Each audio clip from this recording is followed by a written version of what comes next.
How's it going, everybody? Let's hear it. Let's hear it rip. Oof. It's good stuff. Oh, get it closer. Oh, yeah. Now slurp it. Just a little bit. Ew, okay, no. That did not go the way I wanted it to go. For those that don't have the video feed into our house, McAnally has a beautiful goatee that he is slipping some sort of health drink through. It's called... Bai juice? B-A-I. Now okay, he's... that doesn't sound like you. Cody This isn't Colorado, McAnally. man. Wow. That thing just keeps fizzing. Do you have anything to say for yourself? Don't do drugs. Don't pretend that you're doing Remember, drugs. Dare the Lion said, that's no good. That fizz looks crazy. It's like not moving, but it is moving. It's like white noise. Look at it. That was kind of weird. Ew, it's not fizzing, it's foaming. Yeah. It's like, ugh. Kind of like it. Anyway. So what's up, guys? Hey, welcome to So Anyway It's Haunted. We are your favorite paranormal podcast. We better be your favorite. We better be. Why are you even here if we're not your favorite? Do you have anything? Don't be indifferent. Okay. What? I like that. If you hate us, hate us. If you love us, love us. Don't be okay with it. Yeah. Yeah. It's a binary choice. You gotta be nice and either hot or you're cold. Yeah. You're yes or you're no. Yeah. You're in or you're out. You're up or you're down. Yeah. Okay? You feel me? Yeah. Yeah. All right. Nobody Hey. Cool with thought that. Chappie was just okay. They either hated it or they loved it. Chappie was I amazing. think that's a good assessment. I absolutely hated Chappie. No. Alright, If well. Izzy cried at Chappie, hey Izzy, shout out to Izzy. By the way, we're about to get a like a housewarming gift from Izzy in the mail, and it's gonna be awesome. It's Bigfoot. Anyway, if Izzy cried at Chappie, then it's a good movie. Mm-hmm. Yeah. Yeah, we're your paranormal podcast where we talk about spooky stories and haunted places and folklore and urban legends. And Mac pretends to smoke a bong at the top of the show when While he strokes his goatee. Yep. Oh, that's the new thing for this week. McAnally has a goatee. Are you sure you didn't get bit by a vampire? Oh, no. Maybe vampires are my favorite subject because I've always been a vampire. I hate the light. Yep. You don't eat very often. I don't eat very often, and when I do, I wait till people aren't looking and I vomit it True. back up. That might just be an eating disorder, No, but, no, it's because it has to be blood. Anyway, nothing new this week, I don't think. No, we didn't watch any scary movies. Nah. We did watch Home Alone. That's pretty scary. When Yeah. you It can be, like with the Shovel Man. Well, when you think about the way Joe Pesci acted towards, I forget, what's his name? I don't remember his name. I just know him as the dad from Little Monsters now. Oh, no. Are you serious? Yeah, which Yeah. Little Monster is better than I thought it was going to be. It was too gnarly for me. It was pretty creepy. Yeah. Macaulay Culkin. Yeah. Yeah. You know Macaulay Culkin? His brother... He was holding the Pepsi can. Yeah, his brother was in like one of the opening scenes where they're all eating the pizza. And that's it. Yeah, wow. they pan over to him and we're like, "Hey, that's Yeah, and then that's Gay Wallace." Yeah, and then he sort of like poses with a Pepsi can. Yeah. Wait a second. His brother's Gay Wallace? Yeah. Yeah, dude. What? Yeah. Yeah. But anyways, no, back to scares. Apparently Joe Pesci was like really mean to him on set. on set? I Like, can not picture. even... Yeah, I can imagine. Yeah, that. like he messed up a lot, and like I feel like there was a interview where at one point they talk about how he was like, "You do that one more time, kid, I'm gonna break your neck." Dude, he's like... He's just getting into character. Wasn't Macaulay Culkin like 6 years old or Yes. something? Oh, yeah. Maybe. I mean, his character wanted was to- 8, but he didn't look 8. Maybe it was like a Stanley Kubrick move where like Stanley Kubrick kept tormenting the wife on The Shining. Joe Pesci kept tormenting Macaulay Culkin. What a horrible dude. You never come down, Joe Pesci. You Yeah. stay. He's a method Lord. actor. I will say that there was a part that actually scared me in Home Alone as a kid. The fake gangster scene. Oh, yeah. That always freaked me out. Yeah. Because he shoots the guy on the ground and his body's just like bouncing up and down. It's pretty morbid.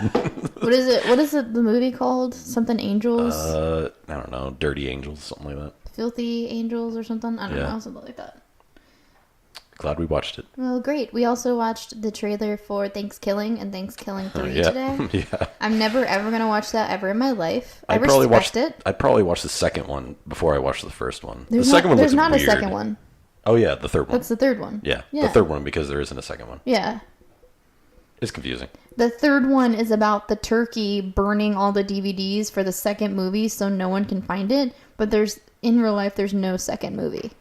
Yeah. So the third one is basically like 80% puppets. Yeah, which is like a weird choice. But I respect it. I respect it. They went for it, man. It's Really- supposed to be really stupid bizarre. and goofy. Really bizarre. Yeah. Yeah. Still not gonna watch it, but Nope. Anyway, well, we hope that you guys had a good Thanksgiving. We certainly did have, a pretty good one. Could have been worse. yeah. Yeah, it's pretty mild in terms of Thanksgivings. Yeah, we only Yeah. had to go to 2 different places, Yeah, it was nice. which is pretty crazy. It was nice drawing boundaries. Yeah. Yeah. Yeah. What about you? You have a good Thanksgiving? Oh yeah, I passed out for the first half of it. So you eat enough to put you under, and then Yeah. when you come back, it's time to eat again. Then you go to the family comatose room and everyone just passes out. It's pretty much what happens. Sorry about that. Yeah. I was like, "Is anybody here actually watching football?" And they're like, Yeah. They snarled at me. That's what it was. Oh. Yeah. Well, cool. Well, we're excited for Christmas. We're going to be talking about Krampus in the next couple of weeks. Oh yeah. I'm sure some other Christmas lore and such. Maybe we'll watch Krampus together and review that movie. Man, that movie's weird too. The movie is really weird. We should watch that horror anthology again. There's an What's anthology. happening in there? Oh yeah, that one too. Yeah. Anyway, we'll jump into it, shall we? Yeah. Sweet. What do you got for us this week? All right. So this week I'm going to talk about Poinsett Bridge. Can I borrow your phone? You may not. No. Do people play tennis on it? Is that why it's point set? It's actually Poinsett, like a poinsettia. Oh, I see. Poinsettia. What a fool I am. Okay, behold, Wow. Poinsett Bridge. Ooh, creepy. All right, let's do this. All right, so Poinsett Bridge is the oldest bridge in South Carolina and perhaps in the entire southeastern United States. Really? The stone bridge, which includes a 14-foot Gothic arch and stretches 130 feet over Little Gap Creek, may have been designed by Robert Mills, architect of the Washington Monument, and named for beloved Charleston native U.S. Ambassador to Mexico, Joel R. Poinsett. Which I don't know why he was the ambassador to Mexico, like since South Carolina is like not Yeah, really that's very weird. close to. You said it may have been designed by him? It may have. I saw some reports that it was designed by him, and some reports that it was actually designed by Charles Poinsett, Oh, wow. Okay. or Joel Poinsett. He is also known for bringing the poinsettia to the U.S. Oh, so it really was named after him. Yeah. Weird. Though no longer in use, the bridge remains largely intact and is part of the 120-acre Poinsett Bridge Heritage Preserve amidst the mountains of northern Greenville County. There's a nature trail a few hundred yards from the bridge, and the bridge was named to the National Register of Historic Places in 1970. So locals are convinced that the area is haunted and is full of strange occurrences. By the way, I got most of this information from travelersresthere.com, which is a pretty cool blog. They did a really good couple of articles on this bridge. Sweet. So locals are convinced that the area is haunted and is full of strange occurrences. Several locals say that they have been unable to start their cars when they get ready to leave, says local Doris Davis. a light is said to move toward them while they sit in their cars, and they hear a loud scream when the light gets close. Wow. Man, that's creepy. This is a quote. I have heard voices coming from the area of the arch, screams around the top of the bridge, and I have seen red, white, and green lighted dots floating on the mountainside, similar to a lantern, says Taylor's native Mike Ross. Nah, man. About 4 years ago, this is another quote. About 4 years ago, I drove my neighbor, her boyfriend at the time, and one of their friends up there, parked across the road. As soon as I shut off the engine and rolled down the windows, we could hear movements around us. I had my hand resting on the door when I felt a man's rough hand and fingers grab onto mine. I don't like it. Says Greenville-born Shanna Clippard. I've been up there several times throughout the years, but it never fails at night to see, feel, or hear something that would leave most paralyzed, including myself. What the heck, dude? Wait. I think it's interesting that you're telling us about the paranormal stuff before you tell us the history of the bridge. Yeah, so it's pretty unclear. There is not a ton of history. I mean, it was built, and that's like kind of a like billion years ago. There are legends that the town has made up to sort of like, I guess, justify it being so haunted. Yeah. So they don't really know why it's a weird place, but they have come up with some reasons that probably aren't actually factors. Oh, so it's just kind of like backtracking. On Yeah, they're like, we hear what screams, could have so happened here? maybe this is what happened. Yeah. People screamed a lot. So it's basically When just they like died. urban legends sort of backing up. Well, we don't need him anymore, do we? Yeah. Good thing he's not paying attention. Excuse me, I'm trying to check the pronunciation of this week's thing. Good, because you've been killing Izzy, apparently. Oh no. Yeah. He loves telling you that. I know. Oh, is he? I have heard voices coming from the area of the arch, screams around the top of the bridge, and I have seen red, white, and green lighted dots floating on the mountainside, similar to a lantern, says Taylor's native Mike Ross. About 4 years ago, I drove my neighbor, her boyfriend. Wait, oh yeah, I already read that. Whoops. Okay, so local lore about the hauntings has also helped to draw the interest of ghost hunters, like the Ghost Paranormal Research Organization, also known as Ghost Pro. It's bro. And I went to their website to look at some. So orb pictures don't really do anything for me, but they took a lot of pictures. Yeah, that's a very pronounced orb, though. Yeah. Mm-hmm. Or maybe it's like a light in the forest or something like No, that. it's an orb. Oh, okay. Yeah. So when they visited the site in 2008, they noted random appearances of red and white lights near the bridge. This is a quote. There are no residences, street lamps, communication towers, or lighted signage within an appreciable distance to account for the phenomena witnessed, the team wrote. During their visit, they also took nearly 400 photos around the bridge. Nearly 100 of those photos exhibited some type of phenomena. Subsequent analysis showed a predominance of orbs, both singular and multiple, of varying size, shape, color, and density, they noted. Further, a rather substantial, unexplained mist of man-sized proportion and shape was captured on film at the same time an investigator reacted to an audible external noise. And there is also a high number of EVP occurrences recorded at this location, several of them mentioning the names Abram and Willie. Okay. So, like I said, locals have come up with a bunch of different legends to justify or explain the strange occurrences. And I'm just going to run through these orb things. That's a creepy bridge, though. It is. Yeah, that's really creepy, man. And then light in the distance. You see the goblin trying to poke its head up. Oh, yeah. Yeah. Oh, God. That's all right. So one of the legends is that all this haunting is the spirit of an abused slave. Oh, gosh. According to one legend, a slave was once hung under the Poinsett Bridge, and his ghost still haunts it, says Taylor's resident Doris Davis. And that's kind of the end of the story. There's not really, there's no like records, there's no anything that sort of like verifies that at all. Huh. Just like this next one, some people say it is also an old Indian burial ground.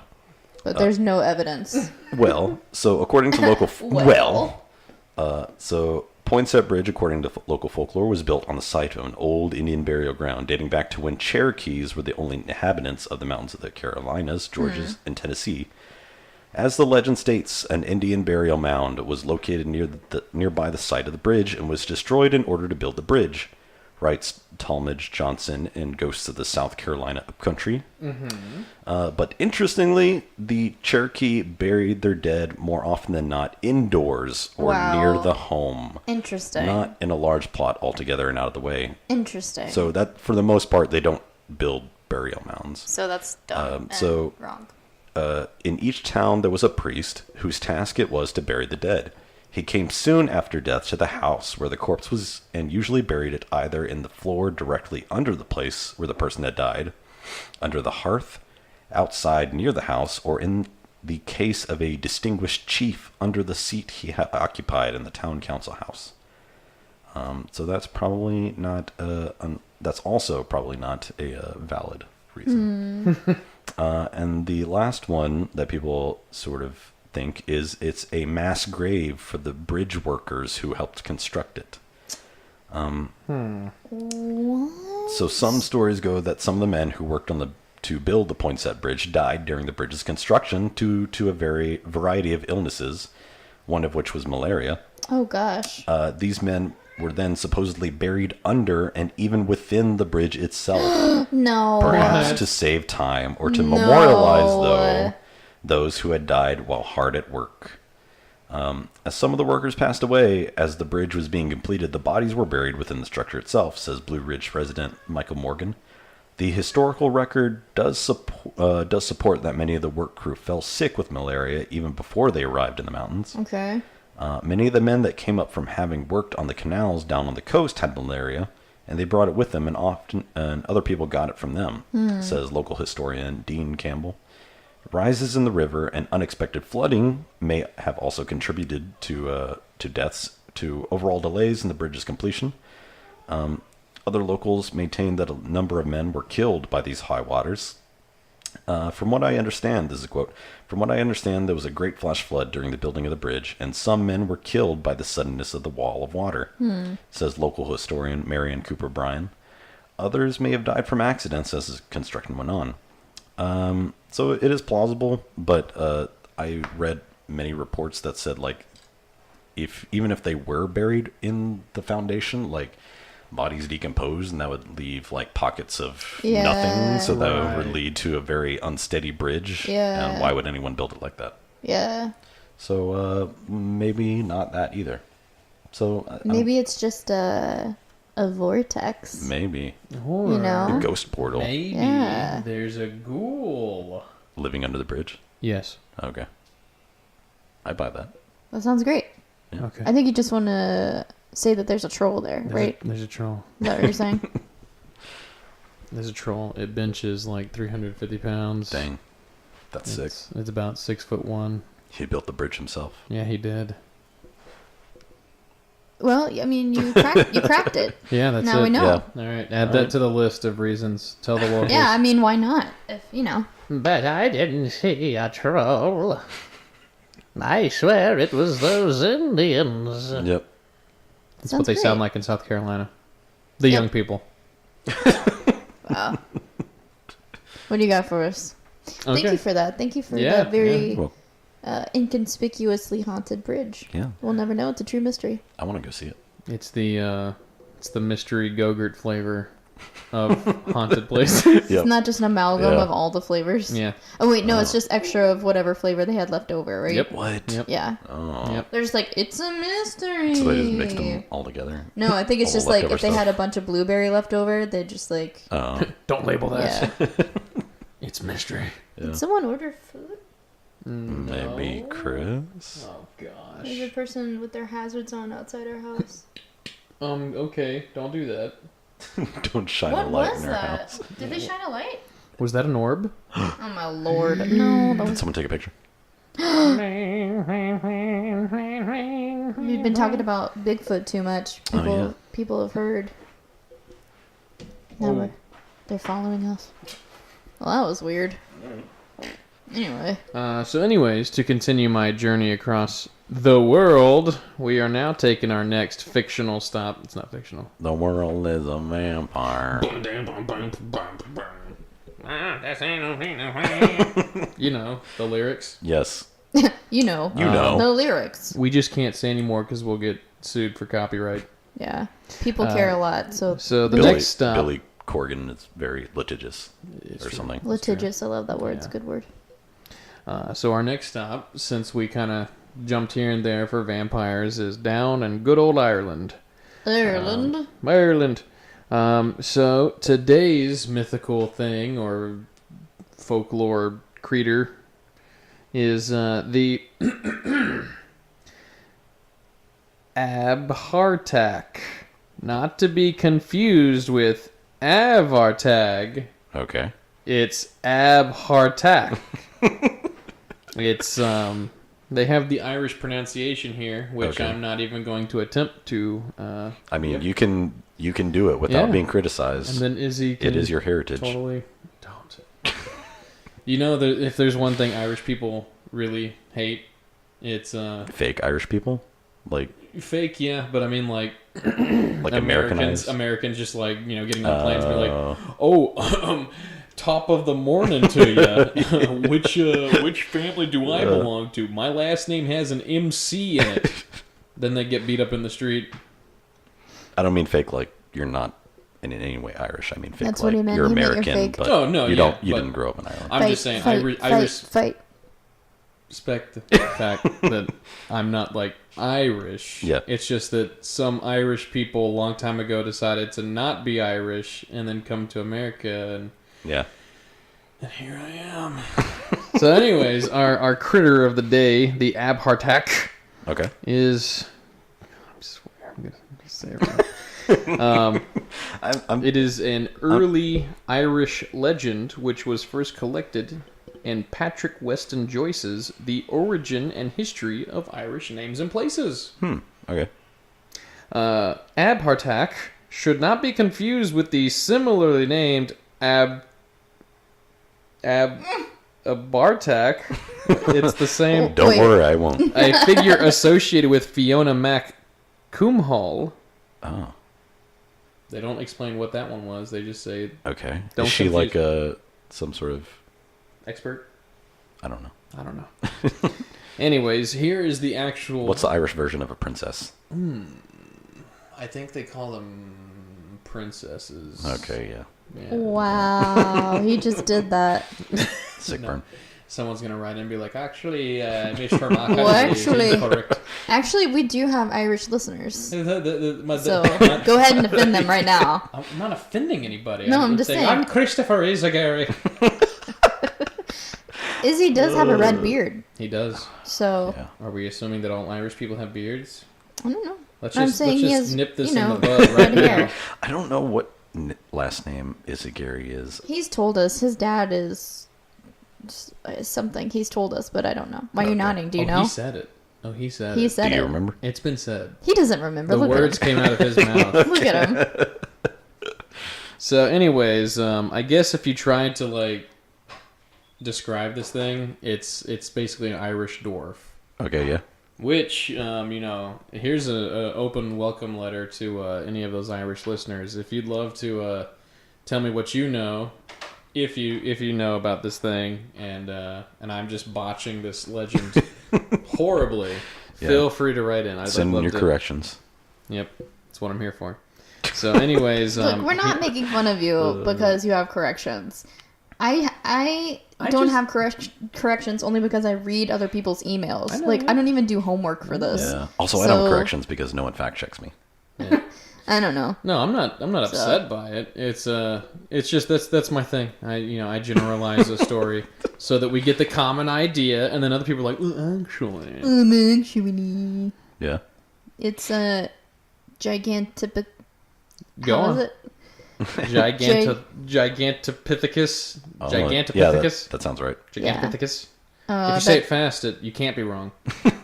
Gigantopithecus. Izzy knows every single time you hear it, even if he's not listening to the episode. Now, he's cringing. Like, what is it? Gigantopithecus. There's like a vein on his forehead and it starts throbbing. Oh no. So, anyways, here is the original legend. There is a place in a parish of Errigal in Derry. What was that? It's your brother.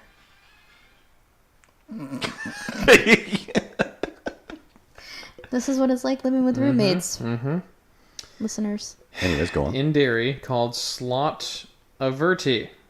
Okay. But it ought to have been called Lot Averti. I reckon it ought to have been called Lot Averti. Oh my god. Okay, first off, that is like Scottish. I Lot Averti.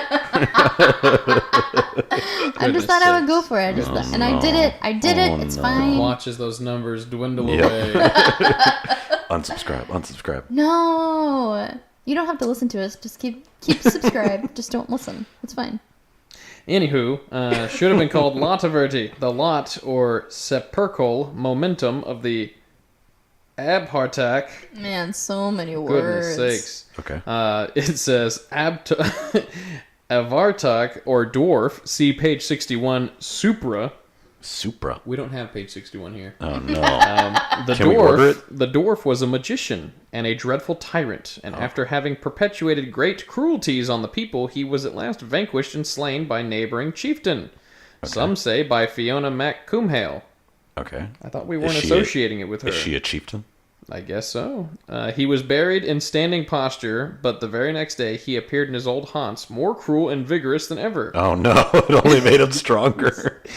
And the chief slew him a second time and buried him as before. But again he escaped from the grave and spread terror through the whole country. Wow.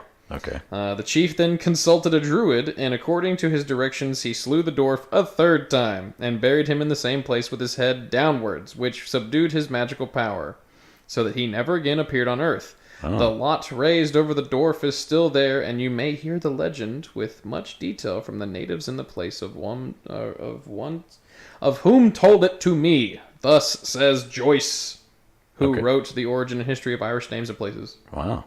And there is an alternate, more modernized version, so that I don't put everybody to sleep here. In some modern versions of the stories, the Abhartach rises from his grave to drink the blood of his subjects, because everything's a vampire these days. Everything's after your blood. While People the chieftain, were really into their blood. They're really like, do. look, dude, I don't need anybody taking my blood. Yeah, this is some primo blood. Yeah, Can't have it. This is my biggest fear, is someone stealing my blood straight out of my body. Oh, negative. While the chieftain who slays the revenant is named Catherine. Okay. The hero variously consults an early Christian saint instead of a druid because, well, you know, when we update legends, the Pope saves all. Yeah, the Pope flew in on his magic carpet. Die. Let's see. The Abhartach is one of the... Oh my gosh. Neem Merb, or Walking Dead. And that he can only be restrained by killing him with a sword made of yew wood, burying him upside down, surrounding his grave with thorns, and placing a large stone on top of the grave. Too much. Yeah. Too much. The reason why this is interesting to me and sticks out to our previous episode in a weird way, you can consider this Vampire 2.5 if you want, is because there is rumor that Mr. Bram Stoker based Dracula off of this weird little guy. Okay. So this wee little one. I know it's not Irish, but you said this weird little guy. Yeah. So do it in Irish accent. I'm gonna get in trouble. I already did it. I did the worst one. Fair. It's not fair. That's what people love. They're like, I don't tune in for the stories. I tune in for the the ruining of my native language. No. Okay, wait. Are you Native American or are you Irish? You can only be one. What? It's true. Okay. It's true. You're only 100% of something. I'm just saying. I'm just saying. You are mostly white. So which one are you more of? Irish or Native American? Well, let's see. I have one grandmother who is mostly Native American, and then I have 3 different family members from that generation that are Scottish or Irish. More Irish. Interesting. That's the answer. Interesting. That doesn't justify me doing a terrible... Well, now that you said it, you should... Since 1958, it has been frequently claimed that the vampiric antagonist of Bram Stoker's Dracula was extensively based on the person of historic Wallachian ruler Vlad III. Why does your voice go up like 2 octaves when you do that? Because I... It's very interesting. Vlad III. Vlad III. we're just gonna Elizabeth Muller. we're gonna cut this whole episode. This will be one of the the offensive Patreon episodes. Oh no. Mm-hmm. Yeah. I'm sorry I made you do that. I feel disgusting. So, anyways, back to why this is connected. In 1998, Professor Elizabeth Miller, go Professor Elizabeth, published an essay in her book Dracula, The Shade and the Shadow, which challenged the notion that, Bram Stoker was just like, oh, yeah, ingenious. I came up with this by myself. This is in no way based off of anyone else's idea. You're wrong. I'm Bram Stoker. In his research notes, he indicated that he detailed biographical knowledge of Vlad III, but he did not base it off of him or something like that. She explains, while Stoker copied some information from William Wilkinson's an account of principalities of Wallachia and Moldavia regarding Vlad's patronymic campaign against the Turks, blah, blah, blah. Things that tied into his novel. She was like, okay, stop. Bob Curran came along, and he's a lecturer in Celtic history and folklore at the University of Ulster. In the summer of 2000, he wrote in the History of Ireland, a peer-reviewed journal, suggesting that Stoker most definitely derived his inspiration from the legend of Abhartach. Curran is also the Arthur. I mean, it does seem like a lot closer to Abhartach than Vlad the Impaler. Yeah. Or Vlad the Third. I mean, Vlad the Impaler inspired vampire stuff after Dracula. People started being like, okay, but look at that guy. Yeah. That's a vampire. That is literally a vampire. Oh, so they you're saying they had vampires and then they looked back in history and they were like, this guy. Yeah. Okay. That's a vampire. And Vlad being dead didn't argue the point. So yeah. Plus, cash in those royalty checks. I feel like, given the opportunity to have met him and been like, "You a vampire, dude?" I think his stick answer up the butt immediately. I think his answer to that would be like, his eyes like flex a little bit, his mustache tingles, and then you're impaled. Yeah. But anyways, yada yada yada. Can you imagine being impaled though? That's horrible. What a horrible way to die. Yeah. I don't really want to imagine. Sharp that. stick up the butt. Okay, great. I'm just saying. Yep. Sad. But I sad.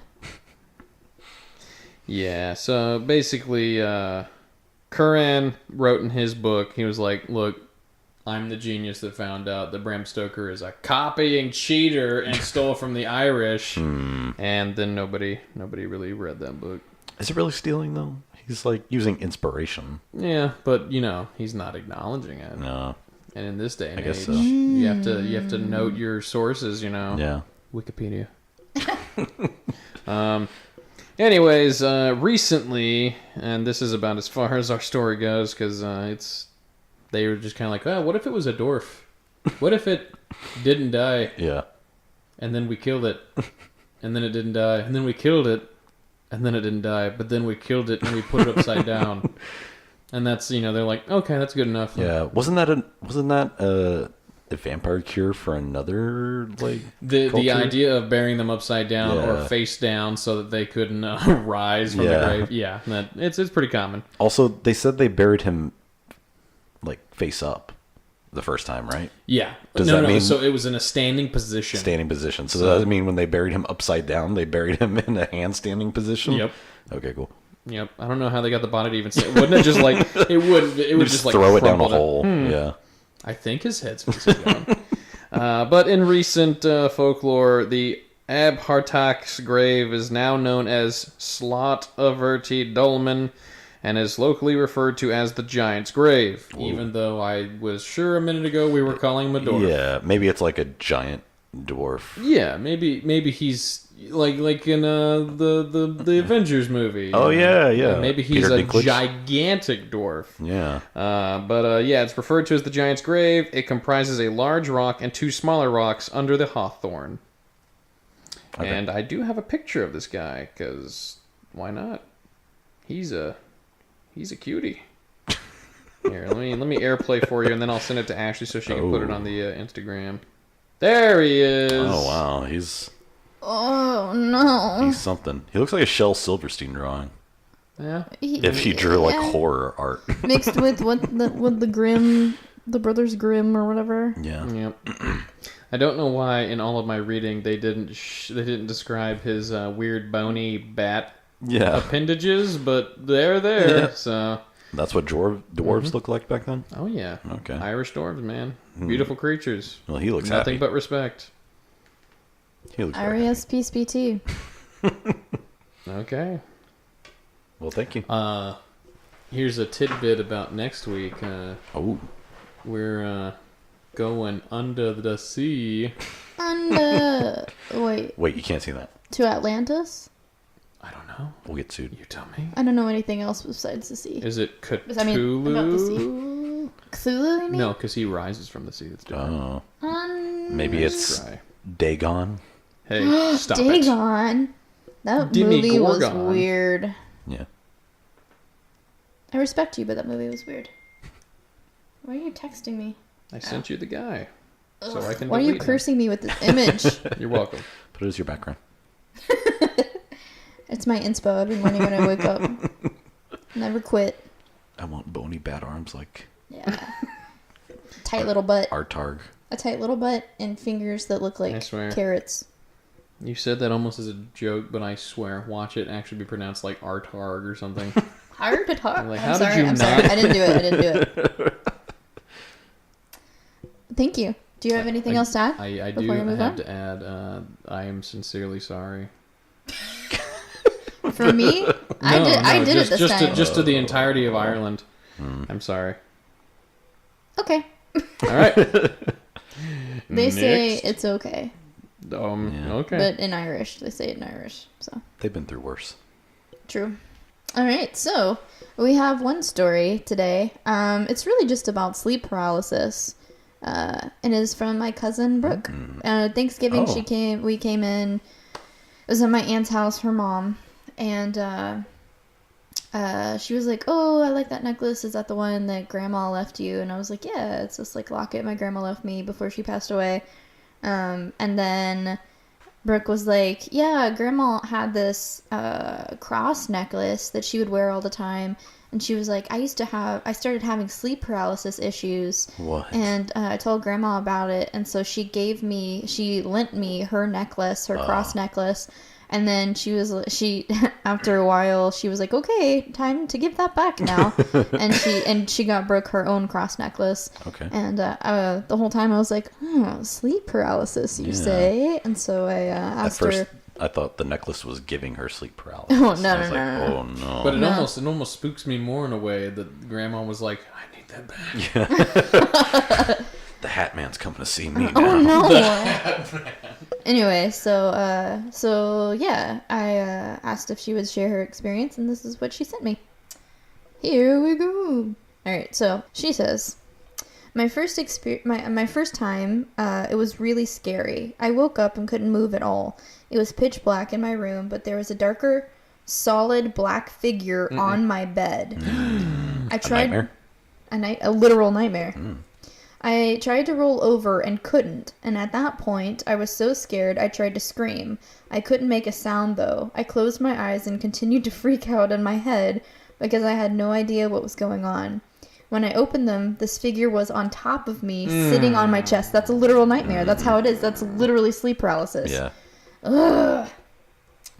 She said I could barely breathe. I just kept looking around the room, scared out of my mind. I just kept closing my eyes, hoping it would be over and praying. Finally, it ended, and when it did, I left the house crying and gasping for air, just trying to make sense of what had just happened. Wow. That's insane, dude. Yeah, that's intense. Ugh. I Googled it and found out about sleep paralysis. Can you imagine though? Like, what do you Google? Yeah. You're just like, can't wake up, can't move. Scary thing on my chest, like, yeah, dude, and then it pops up and it's like, oh yeah, this is totally a thing. Yeah. I think sleep paralysis is like a pretty big community. Yeah, I know. It's just like her having not heard about it at all, like not really knowing what it was, and she Googles it, and it's just like, oh yeah, guess what? There are other characters too. Yeah. They come to visit you. Let's see. She said, I Googled it and found out about sleep paralysis. I had no idea the demonic side of it until talking to a friend about it, and then it all made sense. The house we were living in had very, very bad vibes. It was honestly really scary day and night, especially the back hall where my room was. Anyone who came over always said it just felt like something or someone was hovering over you, right on your back when you were back there. Is this her current house? I don't know. She said the house she was living in, but I think she still lives there, so I'm not sure. I don't know if it's one of the ones in Newport that she lived in or what. You mean across the street from me? It's possible. Oh, maybe. Yeah. But I mean, that was a while back. They hadn't lived at that house in a while. And it's not their like the apartment they were living in. I don't know. The apartment? Yeah, didn't they live in an apartment? Yeah. Maybe it was that the condo. Yeah. I'm not sure. Okay, she said, I told Grandma about what was going on, and she was very concerned because she could tell how terrified I was. She wrote me a prayer and taped it to my door so I could always remember to say it out loud when I felt uneasy. I've only experienced sleep paralysis twice since then, but have not since we left that house. I've also not felt that kind of evil energy that I did there since we left. But each time I've experienced the sleep paralysis, there's always been a big black figure either standing next to my bed right by me or on top of me. Truly a terrifying experience that I hope I don't experience again. I know that was a lot, so you can edit it however you like. Mention what you feel is worth mentioning. I can tell you a little more about the house if you'd like. She says, there's actually not really much paranormal things that went on. You could just truly feel something bad there. Really, the only kind of activity was the paralysis. And then we had a hot tub for the cat's food. Oh, I think it was the one across the street from your house. Oh. Yeah, actually, what's weird is that my aunt and uncle lived across the street from Monster Mac for, basically my whole childhood, which is weird. We didn't even know each other until high school, but they had lived across from him that whole time, which is really funny. Maybe it's that street. Maybe your house in that street is cursed. It's freaking Newport, though, you know? So, okay. It wants revenge. She said, really, the only kind of activity was the paralysis, and then we had a hot tub for the cat's food. They would, kind of put it on top, and a glass cup to scoop it with. Oh, I'm sorry. She said hot tub. We had a tub. Okay. My bad. I was like, this isn't really making sense, but I do remember them having a porch out there. Yeah. But maybe there wasn't a hot tub? I don't know. I think I'm just making that up. I think I just wrote that wrong. My bad. A tub for the cat's food and a glass cup to scoop it with. I fed the cats and set the empty glass cup in the middle of the table, then went to my room and heard glass break. I screamed out loud and ran to the kitchen, and the cup was shattered on the floor. I was the only one there, so it scared the crap out of me, but that's really the only activity. Glad I could give y'all something for the podcast. Oh. Legit. That was good. It's just a classic tale of sleep paralysis, man. Yeah. Wild. Literally wild. A lot more people have experienced it than I would have guessed. Yeah. You said surprising. You've never? Yeah. No. I definitely have. Yeah. Yeah. I just, with all the quote-unquote characters they mention, I just wonder what was in Kenny's laundry room. I'll never know. And you know what? I'm okay with it. I was about to say, you could just look it up. Nope. Okay. Well, remember, when I described it, I couldn't tell what was in there. It was just the idea that something was in there and it was getting ready to come out, and I was like... But didn't you see it? Mm-mm. What I saw, at least at most, and even now it's like a fleeting memory, was like almost the idea of a hand grabbing on. Interesting. Okay. Like it wasn't like something was like Hat Man or something like that. It was like stepping in the doorway. It was like something was coming around and I was like, oh. That's so interesting. It's really not. It's terrible. Let's stop talking about it forever. Everyone should watch The Nightmare. Yes, The Nightmare. It's like one of my favorite documentaries. It is a documentary about sleep paralysis, and it is amazing. So here's a question to bounce off of that. Would you be more afraid of something that is unfamiliar to you or something that is familiar to you? So like if it well, okay, I'm saying like it, because there's a lot. The biggest theme of like, say for instance, Lovecraft and whatnot is the idea of things that you can't comprehend, and it's the inability to comprehend it that drives you crazy. So would you be more afraid of something that you can't make out, or say like the figure of a man as opposed to figure of something? Exactly. Like a creature you've never seen before? Like something you couldn't describe versus Willem Dafoe is at the foot of your bed. I don't know. I guess something I've never seen before. Maybe, yeah. Yeah. But I think they're both scary. Yeah, I think I'd say, I don't know, probably the figure of a man. Yeah. Really? Yeah. Yeah, because in my head, it's you can better convince yourself that, you know, like the incomprehensible thing is like not a thing, and then, you know, I mean, figure of a man, maybe there is a man at the foot of your bed, maybe he's about to stab you, I don't know. Yeah. You know, Willem Dafoe, man, he's just standing there, he's like, you know, I'm something. Why is it always? Yeah, I can't wait till I meet William Dafoe, and he's like, dude, why are you even talking on my name? Something of a nightmare myself. Oh, Lord. I love Willem Dafoe. The heart, Norman. Classic for the heart. Oh, so before we close, we had a couple friends come over. Shout out to Garrett and Courtney. We got to like have lunch with them on Friday. It was awesome. Yeah. And we were just kind of talking about the crawl space in your room. Yeah, he walked in and he froze and started sweating profusely. He's like, something's not right with this room. Anyway, and so we were telling them kind of about the podcast, whatever, and your brother was in the room too, and just like hanging out with us. And I was like, yeah, well, I mean, you know, we haven't really seen anything in this house. We just kind of, you know, the crawl space is creepy, but we haven't seen anything like Max saw the naked fat man in his old house. And your brother was like, what? And I was like, dude, what are you talking about? What? Like, how do you not know this? Because it doesn't listen to the podcast. No, I mean, like... For starters, yeah. You saw that, like, years ago. So, is there a reason your brother doesn't know? Did you keep it from your family? I think we should get this out on the table. I definitely didn't make a deal about, you know, going, hey, I saw a naked fat man in our dining room area today. Yeah. But, I mean, like...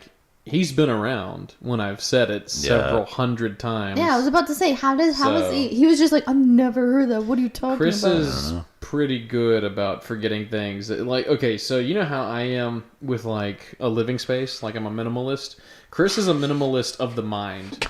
If his brain doesn't dictate it as important enough to latch onto. Okay. I'm saying this because like if he does remember something about you, you mean that much to him. You're amazing. Aww. If there's just people, I won't say who, there's people in my life that I have introduced Chris to that he has no recollection of whatsoever because it's not important information, so he just discards it. But hey, it's like a computer. He's just trying to keep the thing, you know, nice and efficient, running nice and smoothly. efficient. That's all. Okay, all right. I was just wondering. Yeah. So my horrors are not important enough. Oh, sad. Take that away. Sad. Cut that out.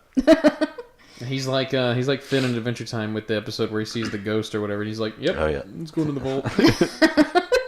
I forgot about that. That was horrifying. Yeah. All right, sweet. Well, thank y'all for joining us. I know this is a shorter episode, but Mac has to play a video game after this. That's true. So, and you don't laugh. You're doing it too. Oh no. I know. But it's okay because if you found this week lackluster, shame on you. Sorry, next week is going to be all the better. Week. I am coming right off of working. Literally, he got Friday home. And he got home, changed into his robe, and then immediately we started recording. And nothing else. Yeah. Yep, just a robe. That's 60-hour work week and one more to go. So. Wow. Did you really work 60 hours this week? Yeah. Wow, that's insane. Yeah, 2 weeks of 60 hours. Anyways, I don't want to say anything negative, but that's bank though. Yeah, I'm sure it'll. But anyways, all the inspiration and the spookiness returns next Sunday. Yep, with a vengeance. Thanks for this little amuse-bouche. Okay. Anything else before we peace out? I hear a lot of noises in this house, but I'm pretty sure they're all acorns. Yeah, we have a carport that goes along the side of our house to the back of the house where our other garages are. And we have this tree that has apparently infinite acorns. An infinite amount of acorns on it. It grows like 50 every day. Yes, and then immediately drops them. So like multiple times an hour you'll just hear acorns crashing like bullets on the tin carport. Yeah. So yeah. I will never ever sit in this place silently. There will be something on. There will be music. There will be King of the Hill. Yeah. I don't care. What I will say, though, the only time I really ever get freaked out is if I'm home alone in the living room and I'm not, and in the peripheral is the hallway. That, or if it's total blackness. Like in our room, if we turn off the light, I'm like, this isn't right, this isn't right, this isn't right. So, I mean, but that might just be me. I'm just this little spook kid. I'm a little spook guy. I'm a spookette. Ooh. Little spookette? I like that. Maybe the gals. Oh. The fans that are gals, we can call them spookettes. And the guys are spookers. I like it. What about our non-binary friends? Spooks. Spook eye. We'll figure it out. The spoos. Yeah. We need to make sure all pronouns are appropriate. And, Anyway, yeah. So thanks for joining us, you guys. We will see you next week. Find us on YouTube, Stitcher, on Spotify, on iTunes. We are on Instagram and Facebook. Email your listener stories to anywayitshaunted@gmail.com. We love to get spooked and creeped out by your stories. That's awesome. Yes. We love them. The longer, the better, too. Yeah, man. So let's get ready for the Christmas season. It is the season of love and of joy and Christmas and ghosts. Of salvation. And let's talk about Christmas ghosts. Yeah, and Krampus. By the way, I don't know why people say Krampus. It bothers me. It's not Krampus. It's Krampus. Krampus. Anyway, all right, cool. Anything else for you guys? No, that's it. Wow. Okay. I'm sorry. Yes, actually. No, everyone. Say bye or something. I'd like to plug my DJ career. DJ career. Christopher. I'll be playing at the bingo hall this Saturday. Christopher. I'm DJ Krampus. Krampus. Ew. Poos. Anyway, okay. Thanks for joining us, you guys. Our spookettes, our spookers, and our spookity-doos. We will see you next week. Later. Later, dudes. Stay spooked.